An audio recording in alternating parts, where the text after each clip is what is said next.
Hello friends, welcome back to my channel. हाजिर हूँ एक नई लव स्टोरी लेकर। तो चलिए वीडियो को स्टार्ट करते हैं।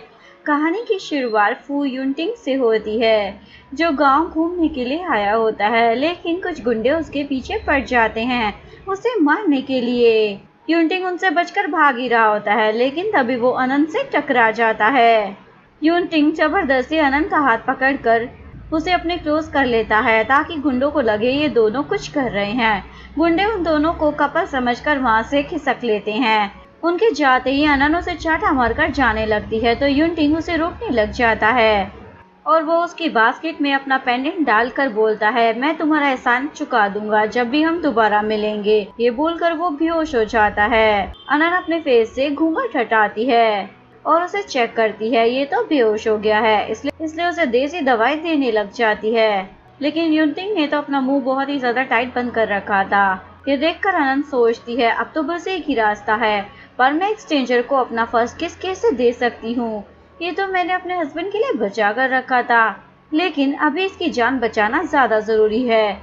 ये सोचकर वो उसे मेडिसिन खिला देती है और उसे पत्तों से छुपाकर वहां से चली जाती है। दूसरी तरफ जियान अपने मोम डैड को बोल रही होती है, मैं ये शादी नहीं करना चाहती, वो बीमार है, जल्द ही मर जाएगा।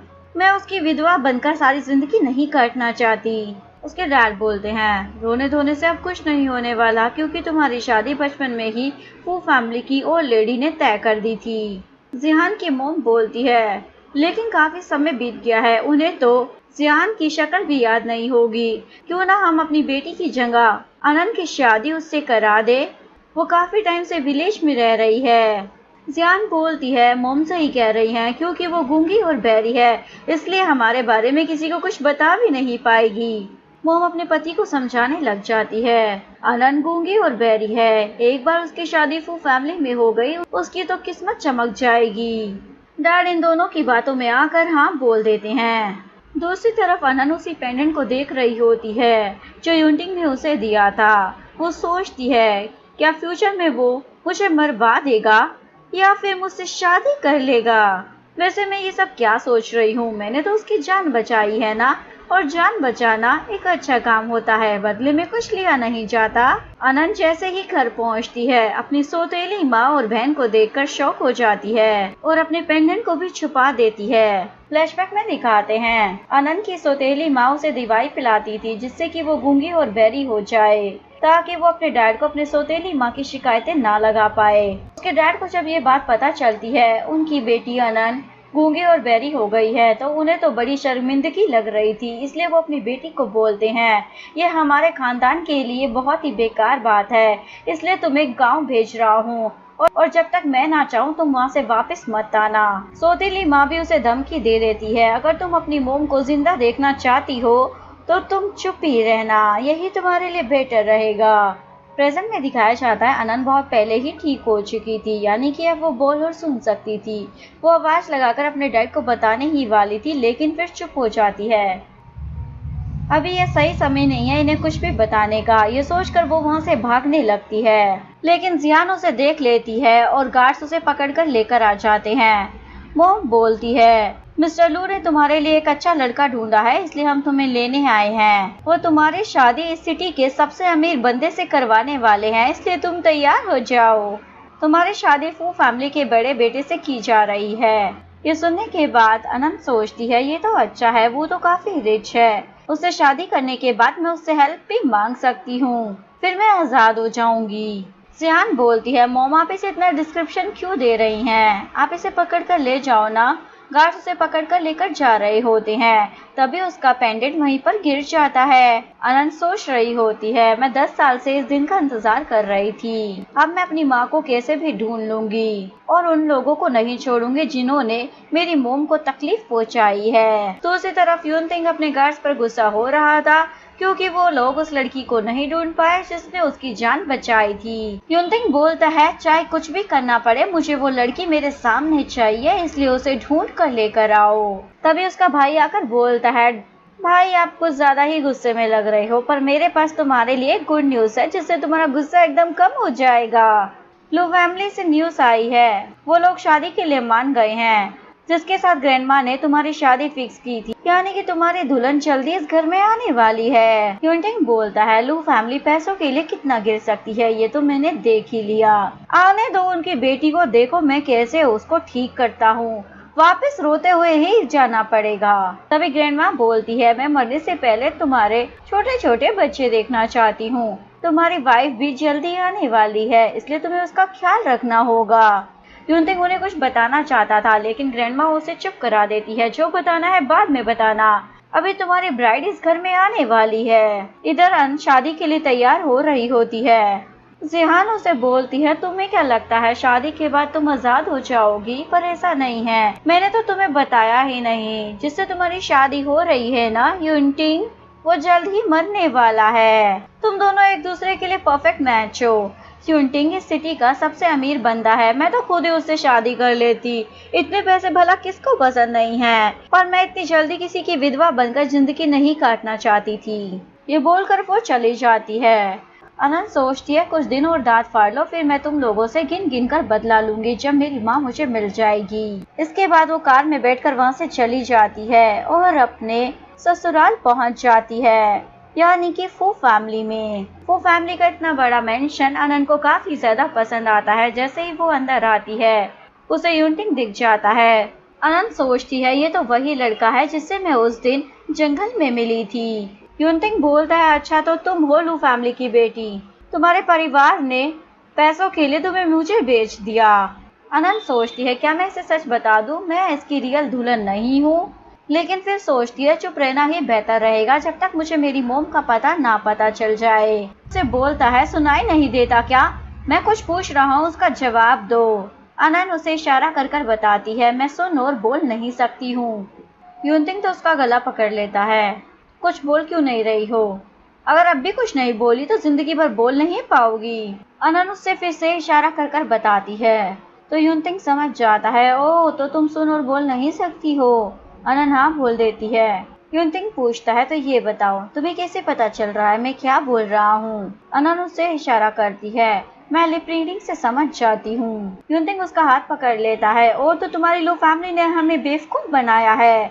20 मिलियन के बदले ये गूंगा बहरा सामान हमारे मत्थे मर दिया है। ये बोलकर वो उसका हाथ झटक देता है। अनंत सोचती है, मुझे तो बताया गया था ये बंदा बीमार है, तो इतना ज्यादा स्ट्रॉन्ग कैसे है? और सोचती है, ये एक नंबर का राक्षस है। पता नहीं कैसी फूटी किस्मत है मेरी जो ये मेरे पल्ले पड़ गया।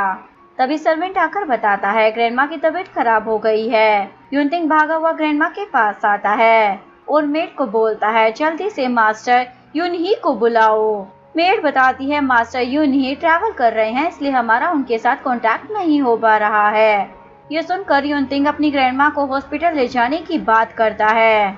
अनंत आकर उसे रोकती है, ग्रैंडमा को मत लेकर जाओ, लेकिन यूनटिंग को उस पर गुस्सा आ जाता है। मुझे समझ नहीं आ रहा तुम क्या कह रही हो, और अभी मेरे पास टाइम नहीं है तुम्हारी पहेलियों को सुलझाने का, समझी तुम? चलो साइड हट जाओ।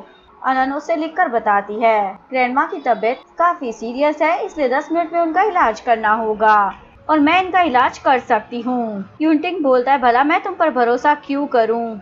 अनंत उसे बताती है, अगर मैं ग्रैंडमा का इलाज नहीं कर पाई तो बदले में तुम मेरी जान ले लेना। यूनटिंग बोलता है, तुम अपनी लाइफ को मेरी ग्रैंडमा से कंपेयर कैसे कर सकती हो, तुम तो कचरा हो। अनंत उसे धक्का देकर ग्रैंडमा की पर्स चेक करने लग जाती है। यूनटिंग उसे धमकी देता है, अगर मेरी ग्रैंडमा को कुछ भी हुआ ना तो तुम्हारी पूरी लू फैमिली को इस धरती पे से गायब कर दूंगा। अनंत सोचती है, तुम चाहे लू फैमिली के साथ कुछ भी करो, मुझे क्या उनकी पड़ी है। अनंत अपने बालों में से पिन लगाकर ग्रैंडमा को लगा देती है, जिसके बाद ग्रैंडमा के मुंह से खून निकलने लग जाता है। यूनटिंग तो उस पर गुस्सा होने लग जाता है, तुमने मेरी ग्रैंडमा के साथ क्या किया है? और अपने सर्वेंट को बोलता है, इसे यहाँ से ले जाओ और कुछ जानवरों के बीच में छोड़ दो, तब जाकर इसे अक्ल आएगी। तभी ग्रैंडमा को होश आ जाता है। यूनटिंग उनके पास आता है। सर्वेंट बोलते हैं, इस लड़की ने तो सच में ग्रैंडमा को ठीक कर दिया, यही यूनटिंग की वाइफ बनने के लायक है। ग्रैंडमा अनंत को अपने पास बुलाकर बोलती है, आज तुम्हारा इस घर में पहला दिन है और आते ही तुमने मेरी जान बचा ली। तुम तो इस घर के लिए बहुत ही ज्यादा लकी हो। और अपने पोते यूनटिंग को बोलती है, देखो मेरी बहू कितनी ज्यादा क्यूट है और दिल की भी साफ है, अगर तुमने इसे जरा सा भी बुली किया ना तो मैं तुम्हें अपनी फैमिली से बेदखल कर दूंगी। अनंत सोचती है, ग्रैंडमा कितनी अच्छी है। ग्रैंडमा उसे बोलती है, तुम कुछ बोल क्यों नहीं रही? अनन इशारा कर कर बताती है वो बोल नहीं सकती। तभी यूनतिंग के अंकल वहाँ पर आ जाते हैं और बोलते हैं, मोम आप ठीक तो हो ना? ग्रैंडमा बोलती है, मैं अब बिल्कुल ठीक हूँ, मेरी नई बहू ने मेरी जान बचा ली आज। अंकल बोलते, ओ तो ये लड़की यूनतिंग की वाइफ है, लो फैमिली की बेटी ना। अंकल उससे पूछते हैं, तुम्हें ये सब भी आता है? अनन उसे इशारा कर कर बताने लग जाती है। अंकल बोलते हैं, ये क्या कहना चाहती है? यूनतिंग बोलता है, ये बोल और सुन नहीं सकती, लू फैमिली ने हमें बेवकूफ बनाया। ग्रैंडमा बोलते, तो क्या हुआ? अगर ये बोल नहीं पा रही है तो फिर भी तुम्हें इसका ध्यान रखना होगा, अब से ये फू फैमिली का ही हिस्सा है। अंकल बोलते हैं, पर ये कहना क्या चाह रही थी? सर्वेंट बताता है, ये बता रही हैं कि ये बचपन से ही बीमार है और उन्होंने ये सब अपने मास्टर से सीखा था। अंकल बोलते हैं, ओह तुम तो बहुत टैलेंटेड निकली, वैसे तुम्हें और क्या क्या आता है? मेरा मतलब है अगर मैं बीमार हो जाऊंगा तो तुम मुझे भी ठीक कर दोगी? अनन उन्हें इशारा कर कर बताने लग जाती है, जिसे सर्वेंट ट्रांसलेट करता है। ये बोल रही है कि इनके मास्टर ने इन्हें बस यही सिखाया है जिससे इन्होंने ग्रैंडमा की जान बचा ली, इसके अलावा और इन्हें कुछ भी नहीं आता। ग्रैंडमा बोलते हैं, बस भी करो तुम सब, अनन आज पहली बार घर में आई है, बहू ने आराम भी नहीं किया। यूनतिंग को बोलती है, इसे रूम में लेकर चले जाओ। यूनतिंग बोलता है, ग्रैंडमा आप फिक्र ना करे, इसका ख्याल तो मैं बहुत ही अच्छे से रखूंगा। ये बोलकर वो अनन को खींच कर ले जाता है। अनन शावर लेकर आती है, तभी वो अपने पति की बातें सुन लेती है। वो फोन पर हैन को बोल रहा होता है, उस गूंगी बैठी लड़की की सारी डिटेल निकाल कर लेकर आओ और उस लड़की के बारे में भी पता करो जिसने जंगल में मेरी हेल्प की थी, उसके पास मेरा पेंडेंट भी है। ये सुनने के बाद अनन सोचती है, वैसे मेरा पेंडेंट गया कहाँ? मैंने उसे कहाँ रख दिया? और उस पेंडेंट को ढूंढने लग जाती है। यूनतिंग बोलता है, क्या ढूंढ रही हो तुम यहाँ पर? अनन तो डर जाती है। यूनतिंग उसके क्लोज आकर बोलता है, अब हमने लीगली शादी कर ली है तो हमें भी बाकी कपल्स की तरह लीगली अपने इस रिश्ते को आगे बढ़ाना चाहिए, क्या तुम्हें नहीं मालूम? अनन नो बोल देती है। यूनतिंग बोलता है, तुमने मुझसे शादी इसीलिए की होगी ना क्योंकि मैं मरने वाला हूँ और मेरे मरने का इंतजार कर रही होगी ताकि मेरे मरते ही मेरी फैमिली की सारी प्रॉपर्टी हड़प सको। अनन सोचती है, मुझे इसकी प्रॉपर्टी में कोई इंटरेस्ट नहीं है, मुझे तो उस जगह से बस बाहर निकलना था, इसीलिए मैंने इससे शादी की, वरना इस राक्षस से कौन ही शादी करना पसंद करेगा। यूनतिंग बोलता है, ये मत सोचना ग्रैंडमा तुम्हें पसंद करती है तो तुम जो चाहो वो कर सकती हो, मैं बेड पर सोऊंगा और तुम जमीन पर सोना, समझी तुम? ये बोलकर वो उसे धक्का मारता है। नेक्स्ट मॉर्निंग अनन ब्रेकफास्ट बना रही होती है। ग्रैंडमा आकर उसे देख लेती है और बोलती है, आज तुम्हारा इस घर में पहला दिन था, तुम्हें तो देर तक सोना चाहिए था और तुम इतनी जल्दी उठकर ब्रेकफास्ट तैयार कर रही हो, तुम्हें ये सब करने की जरूरत नहीं है। अनन बोलती है, मैं ये सब खुद करना चाहती हूँ। ग्रैंडमा बोलती है, ये सारे काम मेड कर सकती है, तुम वो फैमिली की बहू हो, तुम्हें तो बस बैठकर आराम करना चाहिए। ये बोलकर उसे क्रेडिट कार्ड दे देती है, तुम अपने लिए जाकर कुछ शॉपिंग कर लो। अनन उन्हें मना कर देती है और सोच रही होती है, जब इन्हें पता चलेगा मैं वो लड़की नहीं हूँ जिसके साथ यूनतिंग की शादी तय हुई थी तो इन्हें कितना ज्यादा बुरा लगेगा, और साथ ही ये जब जान जाएगी कि मैं बोल भी सकती हूँ तो इन्हें बड़ा झटका लगेगा। ग्रैंडमा नहीं मानती, तुम्हें ये कार्ड रखना ही होगा और मैं यूनतिंग को बोल दूंगी, वो तुम्हें शॉपिंग के लिए लेकर चला जाएगा। लेकिन अनन बोलती है, मैं खुद ही शॉपिंग पर चली जाऊंगी। इसके बाद वो मॉल में आ जाती है और अपने फ्रेंड को कॉल कर कर बता देती है, मैं वापस आ गई हूँ, जिसके बाद उसका फ्रेंड बहुत ज्यादा खुश हो जाता है। तभी अनन मॉल में सौतेली बहन जियान को देख लेती है। वो जियान के गले में उस पेंडेंट को देख लेती है और समझ जाती है उस पेंडेंट को उसकी बहन ने चुरा लिया। अनन शॉपिंग करने लग जाती है। उसकी सौतेली बहन उसे देख लेती है और बोलती है, बहन क्या कौन सी बहन है? वैसे उस बीमार आदमी से शादी कर कर तुम्हें कैसा लग रहा है? जियान अनन को नेकलेस खरीदता हुआ देख लेती है और उसे बोलती है, कैसा लग रहा है बीमार बंदी के साथ शादी कर कर? वैसे इस नेकलेस को तुम खरीद नहीं पाओगी, तुम्हारे पास इतने पैसे नहीं होंगे ना, और देखो ना ये कितना ज्यादा खूबसूरत है और सुंदर चीजें सिर्फ सुंदर लोगों पर अच्छी लगती है। और सेल्स गर्ल को बोलती है, इस नेकलेस को मेरे लिए पैक कर दो। पर वो लड़की बोलती है, ये नेकलेस तो पहले इन मैडम ने मंगवाया था। जियान बोलती है ये गूंगी बहरी लड़की इस नेकलेस को डिजर्व नहीं करती, मैं तुम्हें डबल पैसे दूंगी, तुम ये नेकलेस मेरे लिए पैक कर दो। सेल्स गर्ल मान जाती है और बोलती है इस हार की कीमत 10 मिलियन है, यानी कि अब आपको 20 मिलियन पे करने होंगे।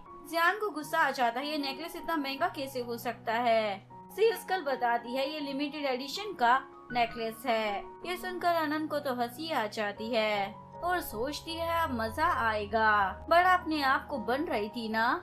जियान सोचती है अगर मैंने इस नेकलेस को नहीं खरीदा तो इस गूंगी बैरी के सामने मेरी इंसल्ट हो जाएगी, पर मैं 20 मिलियन कहां से लेकर आऊंगी। अनन उससे अपना नेकलेस खींचने लग जाती है, लेकिन जियान उसे दूर हटा देती है और सोचती है लगता है ये नेकलेस बहुत ज्यादा महंगा है, इसीलिए ये मुझसे छीन रही है। ये सोचने के बाद वो सेल्स गर्ल को बोलती है 20 मिलियन तो मेरे लिए कुछ भी नहीं है, तुम अपने मैनेजर को बुलाओ, मैं उससे बात करना चाहती हूँ। इधर यून टिंग उस विलेज गर्ल यानी कि अनन के बारे में सोचकर ही स्माइल कर रहा होता है। तभी उसका भाई आ जाता है और बोलता है भाई ये लो, इसमें भाभी के बारे में सारी इंफॉर्मेशन है।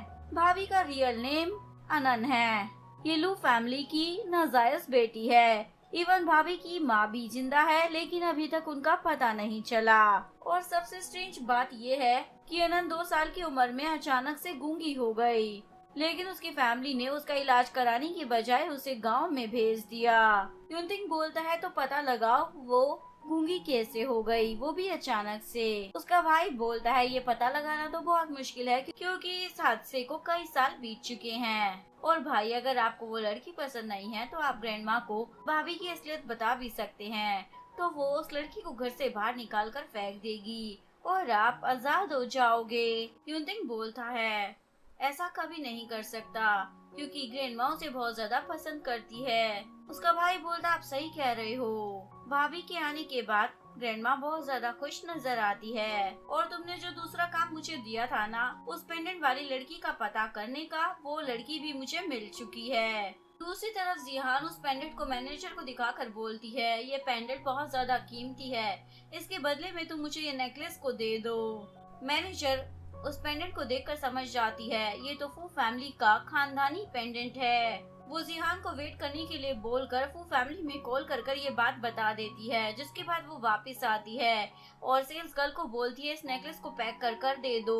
अनंत तो ये देखकर ही शॉक हो जाती है, ये सब क्या चल रहा है। नेकलेस लेने के बाद जियान उसे वो पेंडेंट देने लग जाती है, तो मैनेजर बोलती है इसे भी आप अपने पास ही रखें और ले जाएं। अनन ये देखकर सोचती है इतने साल बीत गए हैं लेकिन ये अभी भी नहीं बदली। जिहान खुश होकर अपनी मोम को कॉल कर बता देती है। मोम उसका चेहरा तो देखने लायक था। जब मैंने उस नेकलेस को खरीदा था उसे तो यकीन ही नहीं हो रहा था। आखिरकार उसे भी तो पता होना चाहिए ना लू फैमिली की रियल बेटी कौन है। जिहान जैसे ही कार में बैठती है तभी हैन के बंदे उसे पकड़ लेते हैं। जिहान बोलती है मुझे छोड़ दो, तुम लोगों को नहीं पता मैं लू फैमिली की सबसे बड़ी बेटी हूँ, वो तुम्हें नहीं छोड़ेंगे। तुम लोगों को पैसे चाहिए ना, मेरे पास पैसे हैं। वो हैन को बोलती है ये पेंडेंट मुझसे ले लो, ये बहुत ही ज्यादा कीमती है, इसके बदले में तुम मुझे जाने दो। हैन पूछता है ये तुम्हारा है? वो हाँ बोल देती है। हैन बोलता सच बताओ ये किसका है, नहीं तो तुम गई काम से। जिहान डर की मारी बता देती है ये मेरी बहन का है, उसने मुझे दिया था ये। हैन सोचता है यानी कि वो लड़की भाभी है। जिहान बोलती है अब तो मुझे जाने दो ना, लेकिन हैन बोलता है मुझे पूरा सच जानना है, तुम्हें ये पेंडेंट कैसे मिला।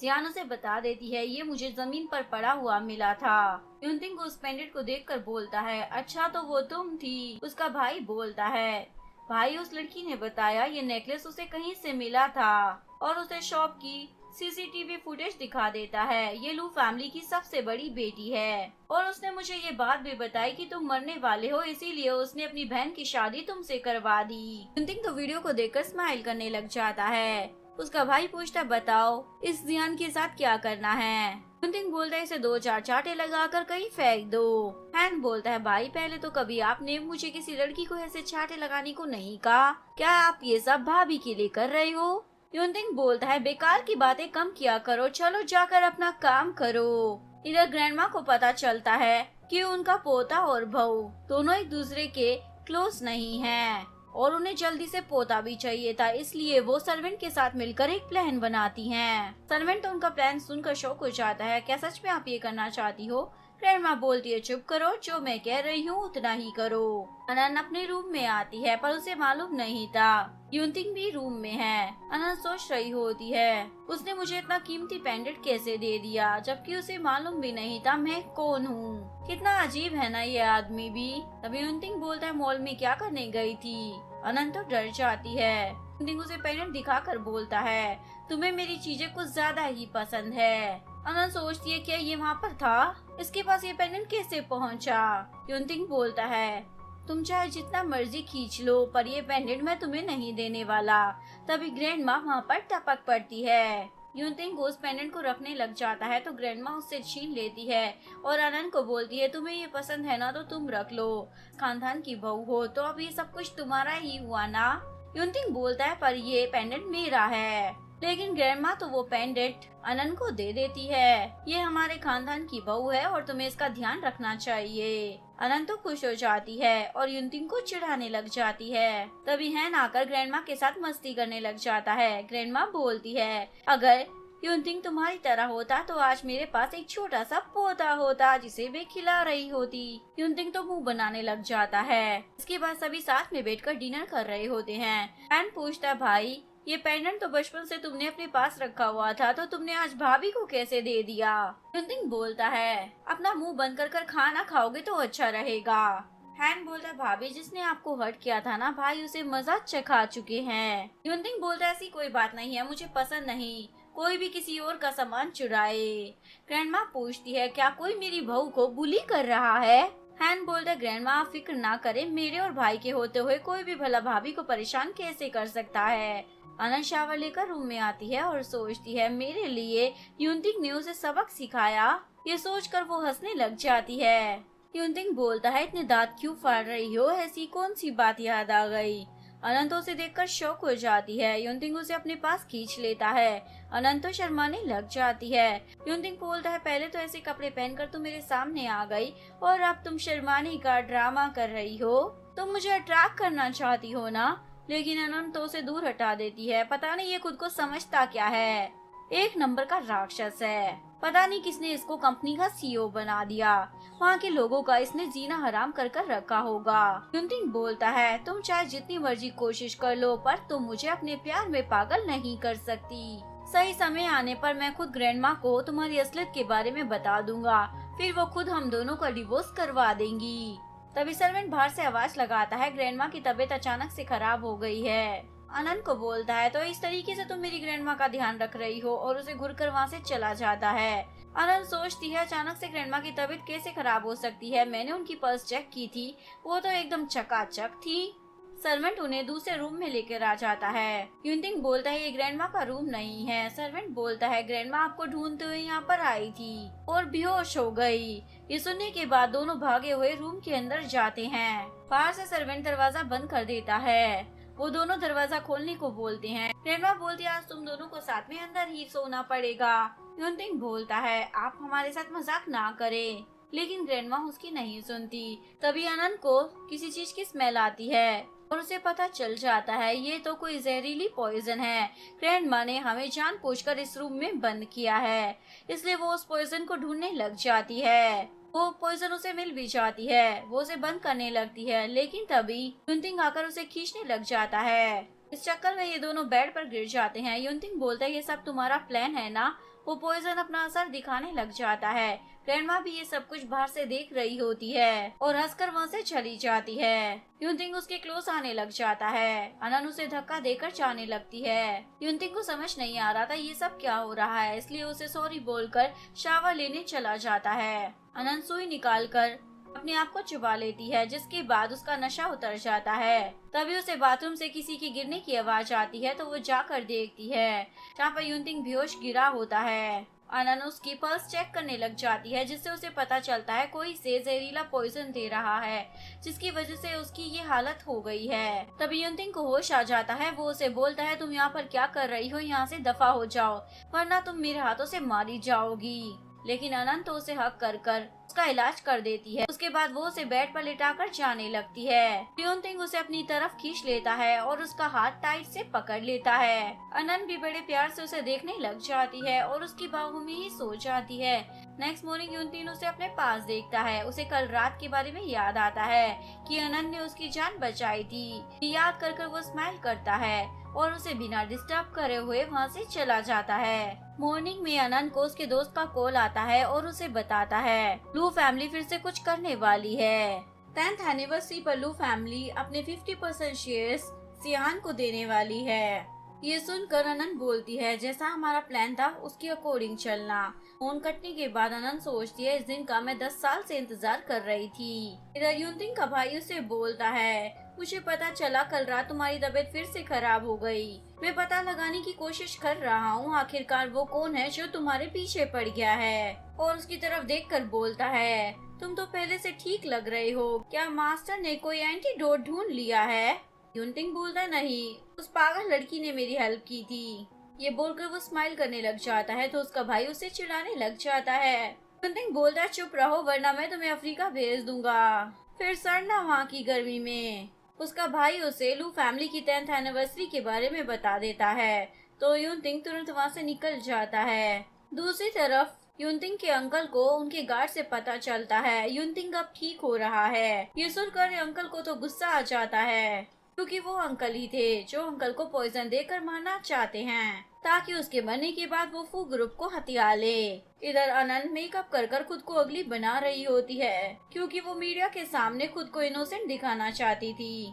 पार्टी स्टार्ट हो जाती है जहाँ पर मीडिया वाले भी आए होते हैं। डैड अनाउंसमेंट करते हैं तो कंपनी के 50% शेयर्स में अपनी बेटी जियान को दे रहा हूँ। तभी एक रिपोर्टर बोलती है हमने सुना है आपकी एक और बेटी है जिसे आपने विलेज भेज दिया है, क्या आप उसके बारे में कुछ बताना नहीं चाहोगे? मोम बोलती हाँ हमारी एक और बेटी थी लेकिन वो मर चुकी है। ये बोलकर झूठे आंसू बहाने लग जाती है। तभी अनन वहाँ पर आ जाती है और ऐसे दिखाती है जैसे उसकी फैमिली ने उसे बहुत ज्यादा टॉर्चर किया है। रिपोर्टर्स पूछने लग जाते हैं आपने तो कहा था ये मर गई है लेकिन ये तो जिंदा खड़ी है। डैड बोलते हैं हाँ ये मेरी बेटी है पर ये हमें छोड़कर चली गई थी, ऊपर से ये गूंगी और बैरी है।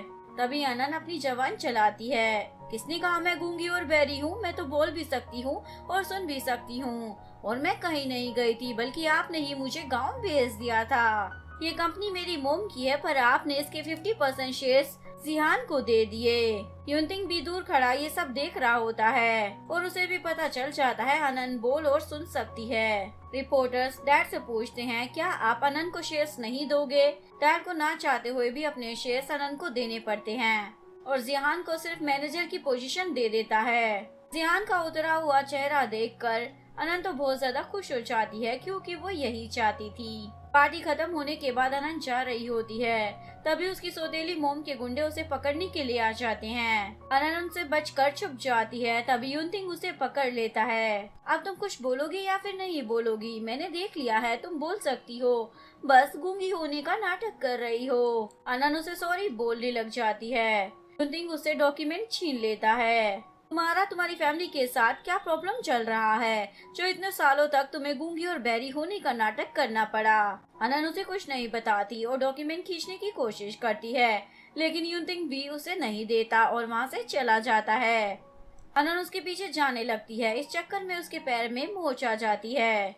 युनतिंग उसे अपनी बाहों में उठाकर कार के पास लेकर आ रहा होता है। जियान उन्हें देख लेती है और उनका वीडियो बना लेती है ताकि वो अपनी बहन को ब्लैकमेल कर कर उससे वो डॉक्यूमेंट वापस ले ले। जिसके बाद जियान उन दोनों के पास आती है और युनतिंग को पैसों का लालच देकर उसे अपने पास बुलाने लगती है लेकिन युनतिंग उसे इग्नोर कर कर अपनी वाइफ को वहाँ से ले जाता है। दूसरी तरफ डैड गुस्से में होते हैं क्योंकि मोम के गुंडे उन डॉक्यूमेंट को नहीं ला पाए थे।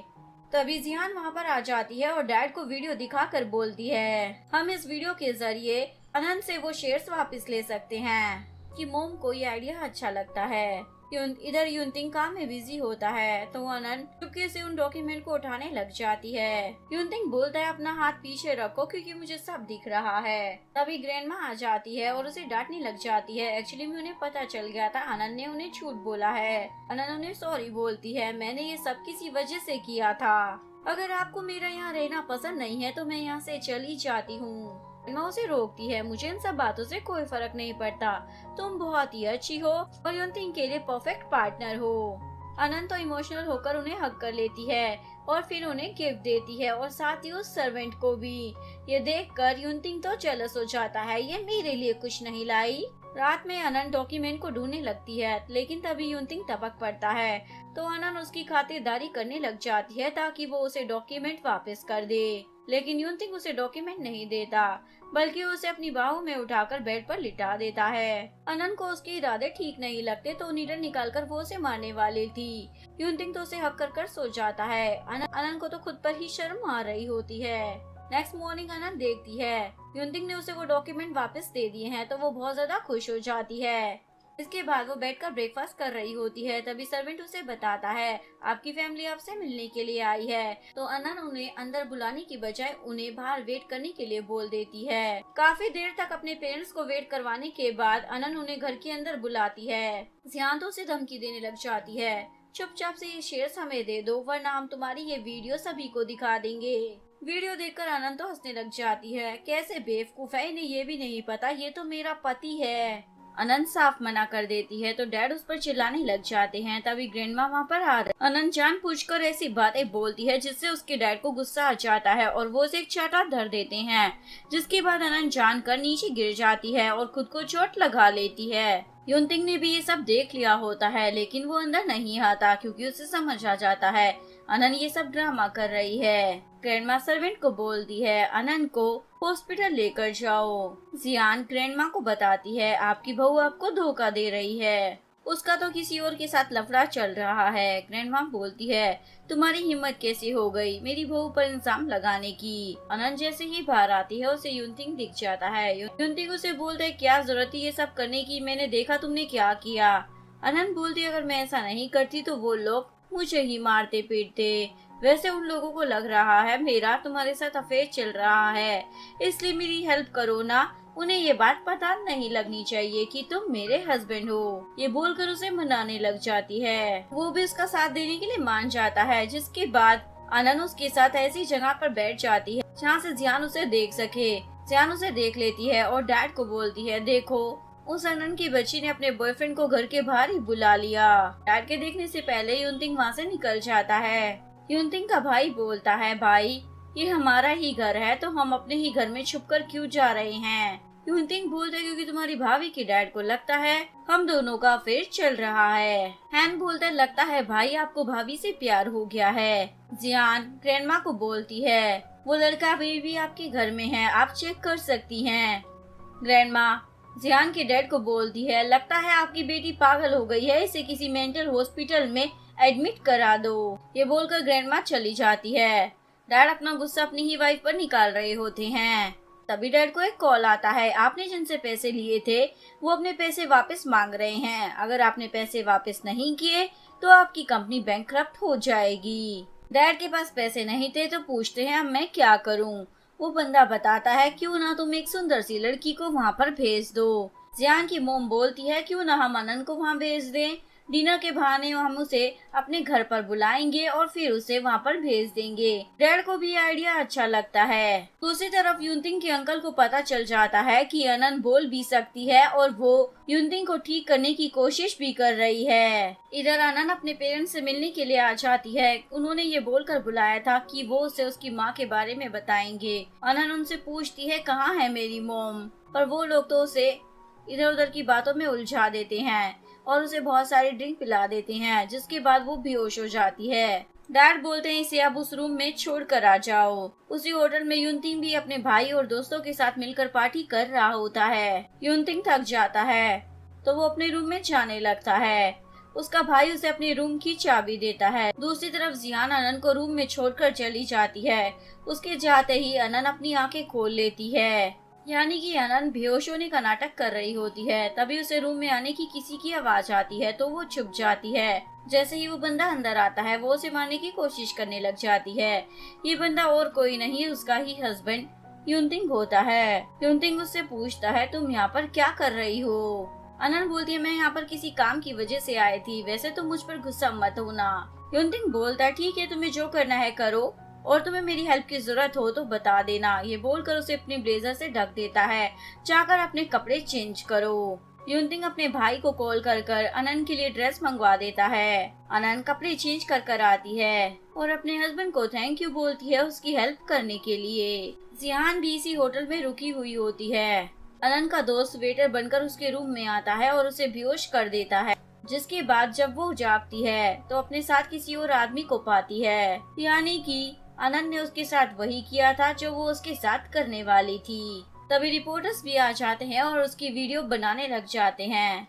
अनन भी वहाँ पर धमक पड़ती है और उसे धमकी देती है, अगर तुम चाहती हो तुम्हारी ये वीडियो लीक ना हो तो तुम्हें पता कर बताना होगा कि मेरी मोम कहाँ है। जिहान उसकी बात मान जाती है। युनतिंग ने भी उनकी सारी बातें सुन ली होती है क्योंकि उसने रूम में ऑडियो कैमरा लगाया हुआ था। अनन अपने दोस्त के साथ बातें करते हुए आ रही होती है। युनतिंग उन दोनों को साथ देखकर जेलस हो रहा होता है। अनन जैसे ही कार में बैठने लगती है, युनतिंग उससे आकर पूछता है ये सब क्या चल रहा है। अनन उसे नहीं बताती और जाने के लिए बोलती है तो युनतिंग उसे उठाकर अपनी कार में बिठा लेता है। तुम्हारे लिए अच्छा रहेगा अगर तुम मुझे बता दोगी वो लड़का कौन है। अनन बोलती है वो सिर्फ मेरा दोस्त है। युनतिंग उसके क्लोज आने लगता है तो अनन उसे दूर कर देती है।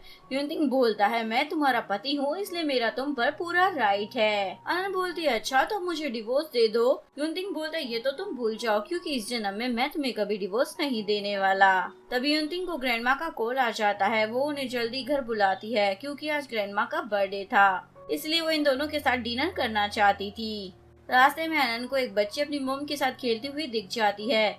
उन्हें देखकर अनन को अपनी मोम की याद आ जाती है और बोलती है मेरी मोम भी मुझे ऐसे ही टॉयज दिया करती थी। ये बोलकर रोने लग जाती है। युनतिंग से अपनी वाइफ का रोना देखना नहीं चाहता, इसलिए वो उस बच्ची के पास जाता है और बहुत सारे पैसे देकर उस टॉय को खरीद लाता है। वो अनन को लाकर दे देता है। अनन तो खुश हो जाती है। युनतिंग के अंकल के आदमी आधी रात को युनतिंग को मारने के लिए आ जाते हैं। युनतिंग को पहले से ही पता चल जाता है, इसलिए वो बेड पर ब्लैंकेट के नीचे पीलो को रख देता है और अनन के साथ छुप जाता है। वो गुंडे पीलो को युनतिंग समझकर मारने लग जाते हैं, लेकिन उसे वहाँ ना देखकर वो वहाँ से भागने लगते हैं। तभी युनतिंग आकर उन्हें मारने लग जाता है। वो गुंडे अनन को मारने लगते हैं तो युनतिंग खुद को चोट पहुंचा लेता है। उसके बाद वो उन्हें बहुत ज्यादा धोता है और उनसे पूछता है तुम लोगों को किसने भेजा, लेकिन उनके बताने से पहले उनकी छुट्टी हो जाती है। युनतिंग की चोट को देखकर अनन तो बहुत ज्यादा घबरा जाती है। तभी वहाँ पर मास्टर आते हैं। ये वही मास्टर होते हैं जिसने बचपन में अनन की हेल्प की होती है। अनन उन्हें पहचान लेती है। मास्टर युनतिंग को चेक करने के बाद बताते हैं इसकी बॉडी में पॉइजन पूरी तरीके से फैल गया है, इसलिए इसके पास कुछ दिन ही बचे हैं। युनतिंग उनसे पूछता है आप अनन को कैसे जानते हो। मास्टर बताते हैं अनन मुझे बचपन में मिली थी जब ये बोल और सुन नहीं सकती थी। मैंने इसे अपने साथ ही रखा था, लेकिन एक दिन अचानक से ये कहीं चली गई।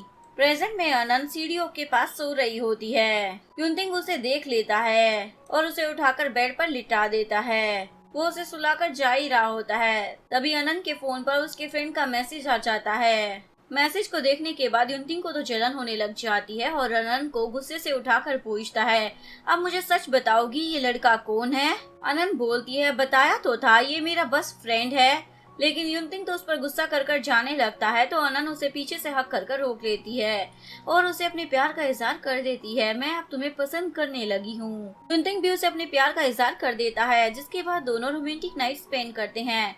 नेक्स्ट मॉर्निंग अनन उसे बता देती है वो लड़की भी मैं थी जिसने तुम्हें बचाया था। युनतिंग बोलता ये बात तुमने मुझे पहले क्यों नहीं बताई। अनन बोलती क्योंकि मुझे डर था कहीं तो मुझे मरवा ना दो। इधर युनतिंग के अंकल को गुस्सा आ रहा होता है। वो अपने गुंडों को बोलता है कुछ ऐसा करो जिसके बाद वो मर जाए, क्योंकि मुझे किसी भी हाल में फू ग्रुप को हथियाना है। दूसरी तरफ अनन को अपनी मोम के बारे में पता चल जाता है, इसलिए वो उनसे मिलने के लिए ही जा रही होती है। जिहान भी अपनी मोम के साथ यहाँ पर पहुँच जाती है क्योंकि उन्होंने अनन की मोम को यहाँ पर बांध कर रखा हुआ था। इन दोनों माँ बेटी ने इन्हें इतने सालों से बांध कर रखा था, इसलिए ये पागल हो जाती हैं। अनन भी वहाँ पर आ जाती है और अपनी मोम की ऐसी हालत देखकर उसे गुस्सा आ जाता है, लेकिन उसकी मोम तो उसे पहचानती भी नहीं है। अनन उन्हें हॉस्पिटल लेकर चली जाती है। युनतिंग का भाई हैन उसे ये सारे अपडेट्स भेज रहा होता है। तभी युनतिंग के अंकल वहाँ पर आ जाते हैं, साथ ही वो डॉक्टर को भी लेकर आए होते हैं।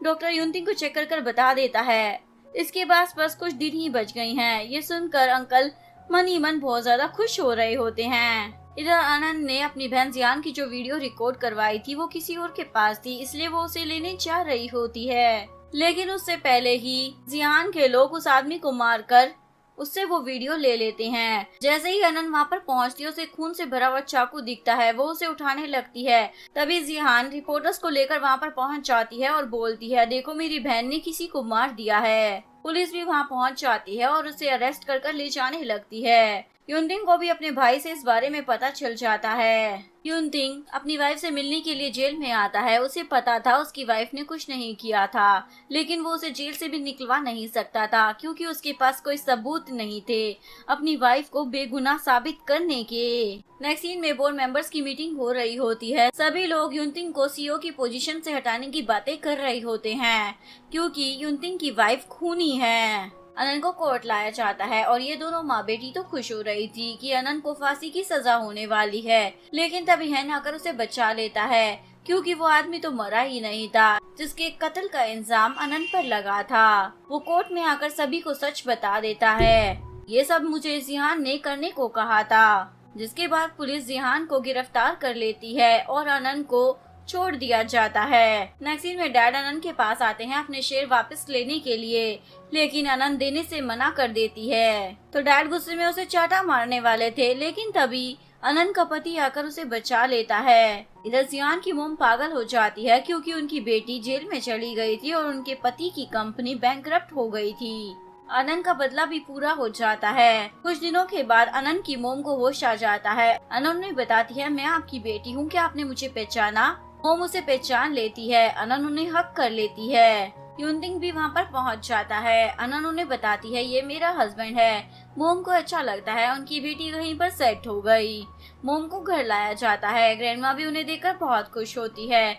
नेक्स्ट डे बोर्ड मेंबर्स की फिर से मीटिंग होती है। युनतिंग के अंकल उसके खिलाफ खड़े हो जाते हैं। वो उसे सीईओ की पोजीशन से हटाना चाहते हैं क्योंकि वो बीमार है और बहुत ही जल्दी मरने वाला है, इसलिए ये कंपनी को संभाल नहीं सकता। लेकिन तभी वहाँ पर अनन आकर बता देती है, हालांकि मेरा पति बीमार है पर वो बहुत ही जल्दी ठीक हो जाएगा। लेकिन कोई भी उसकी बात पर यकीन नहीं करता। तभी अनन मास्टर को वहाँ पर बुला लेती है। मास्टर को सभी जानते थे, इसलिए सभी उन्हें 1 महीने का टाइम दे देते हैं। नेक्स्ट डे अंकल युनतिंग के लिए गिफ्ट लेकर आ जाते हैं। अनन को डाउट होता है। जैसे ही वो उसे खोलती है उसके बाद युनतिंग की तबीयत खराब होने लग जाती है, जिसके बाद वो मरने की कगार पर पहुंच जाता है। जब अंकल को ये खबर मिलती है तो वो तो खुशी की मारी पागल हो जाते हैं और जल्दी एक मीटिंग रखने को बोलते हैं। अंकल के वहाँ से जाते ही अनन का फ्रेंड वहाँ आता है और उनके लैपटॉप से एविडेंस ढूंढने लग जाता है। इधर अंकल मीटिंग में रोने धोने का नाटक कर रहे होते हैं और सभी को बता देते हैं, युनतिंग बस कुछ घंटों का ही मेहमान है, तो हमें सीईओ की पोजीशन के लिए वोटिंग कर लेनी चाहिए। सभी अंकल की बात मानकर उन्हें सीईओ बनाने वाले थे। तभी वहाँ पर अनन आ जाती है और सभी को सबूत दिखा देती है, जिससे ये साबित हो जाता है कि अंकल ही युनतिंग को मरवाना चाहते थे ताकि उससे सीईओ की पोजीशन को हथिया सके। तभी युनतिंग भी वहाँ पर आ जाता है और बताता है, मैं एकदम ठीक हूँ, मैं तो बस बीमार होने का नाटक कर रहा था ताकि सबके सामने सच आ जाए। पुलिस अंकल को पकड़कर ले जाती है और युनतिंग को सीईओ की पोजीशन वापस मिल जाती है। इसके बाद हमें 5 साल के बाद का सीन दिखाया जाता है। अनन की एक प्यारी सी बेटी होती है। दोनों माँ बेटी जा रहे होते हैं। तभी रास्ते में उन्हें एक भिखारी दिखता है जो और कोई नहीं अनन के डैडी थे। उसके डैड तो काफी शर्मिंदा हो रहे थे अपने किए पर, और अनन को भी अपने डैड के लिए बुरा लग रहा था। चाहे कुछ भी हो, आखिरकार वो उसके डैडी थे। नेक्स्ट सीन में हमें दिखाया जाता है सभी फैमिली फ्रेम के लिए फोटो क्लिक करवा रहे होते हैं और यहीं पर इस ब्यूटीफुल से ड्रामे की डी एंडिंग हो जाती है। अगर आपको वीडियो अच्छी लगी हो तो प्लीज वीडियो को लाइक करें, चैनल को सब्सक्राइब करें, न्यू अपडेट्स के लिए बेल आइकन का बटन प्रेस करें। मिलते हैं नेक्स्ट वीडियो के साथ, तब तक के लिए सारांगे।